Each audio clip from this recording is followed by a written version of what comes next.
This clip is sponsored by Wash and Go, and that can only mean one thing. That's right, I'm surrounded by a sea of green. By now you should know that Wash and Go is the best way to look after your luscious locks. I mean, look at what it's done for mine. Fantastic. But you don't have to take my word for it. Just look at some of the 600 plus unreal reviews on their Amazon page. Linda from the United Kingdom says, well, it smells lush and leaves hair smelling fresh. Fantastic, Linda. Kindle customer JSB says, product arrived as advertised. Always very important. Always important to know that, Kindle customer JSB. And finally, my personal favourite, it's shampoo and it works for me. Absolutely fantastic there from Casey. It is indeed shampoo and also a conditioner. If you want to get your Wash and Go today, then hit the link in the description and get your bottle sent to you today. And remember, it's a shampoo and it works for me.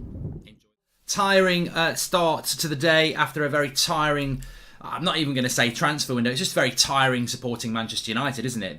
The shambles that is our football club at the moment is very tiring, but they won. Ultimately, they've won. They've got what they wanted. The transfer window is now closed, and therefore they don't have to worry about transfers anymore. They don't have to worry about fans moaning because you just ignore it like they do. They've made it through. But what we'll be doing in the first couple of minutes is exposing the fact that it is just spin, spin, spin. I'm sure over the next few days we'll see Ralph Rangnick come out, press conference for the Borough game, and speak glowingly about how he's got what he wanted.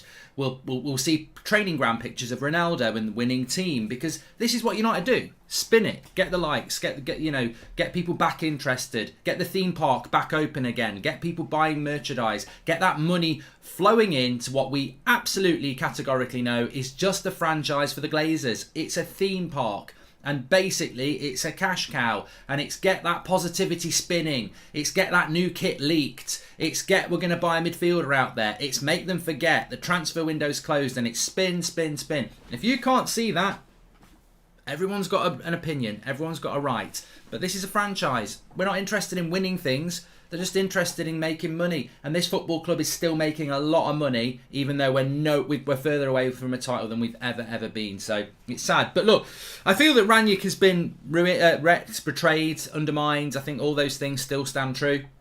How you can say that you want a player to leave and he's not part of your plans, and then the board say, no, he's staying. I mean, I just cannot get my head around how you can manage in those circumstances. And the problem that United have got is that they'll probably be sat there in their board mood going, they're moaning about us again. It's not fair. It's Richard's first day. Richard is Ed's best mate. Forget Richard's first day. It's more of the same until proven otherwise. But United have this arrogant thing that they think that they're being hard done by. Like, unfortunately, fans for Manchester United board, unfortunately, the fans are probably more switched on than they are. In fact, they are. And we're not reading the headlines from the Daily Star. We're reading it from credible journalists that you use when it suits you, and then you're going to now say that they're not actually accurate. The David Ornsteins of this world, the Fabrizio Romanos of this world, who were basically saying yesterday, Jesse Lingard and Ralph Rangnick had a meeting, and Jesse Lingard wanted out now, and Rangnick wanted him to go as well. And then the board said no. So United can spin everything they like, but let's not build journalists up to be very, very good journalists and then try and make out that it's just, that's not what really happened. And I think it will get swept under the carpet. I think Rangnick will come out on Thursday and say, Jesse's a big part of my plans. That's not what you said yesterday. That's not what Lingard said yesterday. So it is what it is. You've undermined the manager. You've not listened to the manager. And how could a manager, when they're only there for a very short period of time, and the job is ridiculously hard anyway, how can a manager do the job they want to do when they keep being told no? I want a holding midfielder. No. I want Lingard to go and he wants to go. No. How can you do a job when you've got a board sticking their nose into something they know nothing about? It makes it very, very difficult. And I'm not going to let this drop over the next few months because I'm fed up of it. I'm fed up of the spin. I'm fed up of being swept under the carpet. Even if Rangnick comes out on Thursday and says, no, I want Jesse to stay. It's bollocks. Absolute bollocks. If you wanted him to be here, you would have picked him. But I guarantee you're going to start picking him now because, as I said last night, I'll see if I'm proved wrong on this, and I really hope Jesse's switched on not to do it. But I think the plan for United is we might need a replacement for Greenwood. Lingard's free. Let's get him on a contract, 150 grand a week, and we don't have to pay any money to replace anybody because we just keep Lingard. He's been at the club since he was a kid.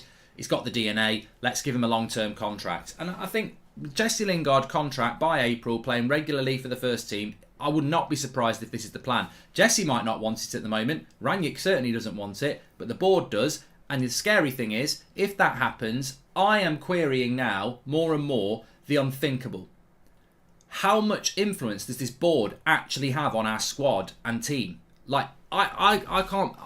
I've always laughed at that. You know, they can't be involved in team selections. They can't be involved in who stays and who goes. But I actually genuinely think that there is real suspicion that that is the case now. To refuse a manager a midfielder and to basically say that players who want to go and the manager wants to go, who doesn't want to use, no, they've got to stay and you've got to play them. Because I think this is where this is heading. Yesterday, Rangnick doesn't want Lingard. Proven. Lingard doesn't want to be here. Proven. And the board say no, he's staying. They refuse to take 8 million from Newcastle. I think he's going to be forced into the team now, which undermines the manager even more. We'll have to see. Glazers are ruining the club into the ground. This is not my club. I know this isn't the club. I love this. Isn't the club, Sir Alex, and it's about bills to be built, says Ray S. Look, I want to just go through a bit of a story here. I bet the Glazers' favourite song is You Spin Me Round by Dead or Alive, and that's embarrassing, says James. Well, they've won, haven't they? They've won again, because what they don't care about, really, is negative press. They probably sit there going, well, at least it's interaction. At least we're being talked about. You know, at least Manchester United are, you know, trending, even if it's because we're rubbish at our job. They probably look at it like that, to be fair. But the reality is they have won. Should have gone. We should have bought a midfielder, but you know, even if they came out now and said, yeah, we should have done, it's not going to happen, is it? It's gone. They've won again. It's like when we didn't get Sancho 2 years ago. As soon as that window's shut, it's over. And bringing Ralph to help structure the club and team, then not back in. Zakaria and Kamara were no-brainers. Lingard is a farce itself, given up, says Klaus. Well, interestingly, I read this on United Plug this morning on Twitter, and it's a quote from the Manchester Evening News. Now, just take this in, right? Okay. Exotic-sounding midfielders were baselessly linked with Manchester United to smoke out genuinely interested clubs like Juventus with Zakaria or to secure a big payday, Kamara and Marseille.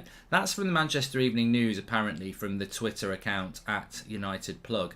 Exotic-sounding midfielders were baselessly linked with Manchester United to smoke out genuinely interested clubs. Okay, so that's from the Manchester Evening News. Let me just read you this one then. This comes from December the 20th from Samuel Luckhurst. Just in, Manchester United are prepared to move for a holding midfielder in the January transfer window. The club is prepared to back interim manager Ralph Rangnick in the new year. That's from Samuel Luckhurst in the same Manchester Evening News. So what's the truth? We were linked baselessly to exotic-sounding names so that those players could get moves and big money. And yet 6 weeks ago, the same outlet is saying that United were willing to back the manager. You spin me right round, baby, right round, like a record, baby, round, round, round, round. It's just spin. It's absolute spin. And you know what? United were linked to exotic-sounding names. Hold on a minute.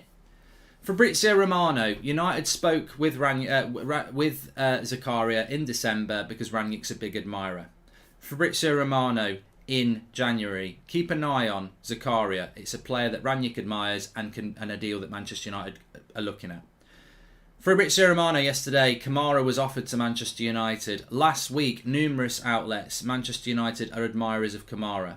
Like, this is just typical nonsense about, we were never in for them anyway. You know the genius of this? The genius of this spin is that what point are you trying to make? Like, there's contradiction in everything that you are leaking anyway. But what part of you thinks it's good to put information out there that you were never in for these players in the first place? To be honest with you, I would rather you were in for them and they rejected us than you put out there that we were never in for them, because that just compounds your negligence. We need a holding midfielder. There were holding midfielders available in January, and you're sat there going, we were never in for them anyway. That's the funny thing, we were never in for them anyway. Prats, basically. Prats. That's basically that's the word, isn't it? Like, we needed one, and you think it's a good idea to allow papers put out there that there were exotic names that you were never interested in the first place. And what are you talking about, exotic names? Who's given that? Who's given that information if that's true? Exotic names. I mean, it's bordering on offensive. Exotic names. Zakaria and Kamara. What's exotic about that? They're just not English names.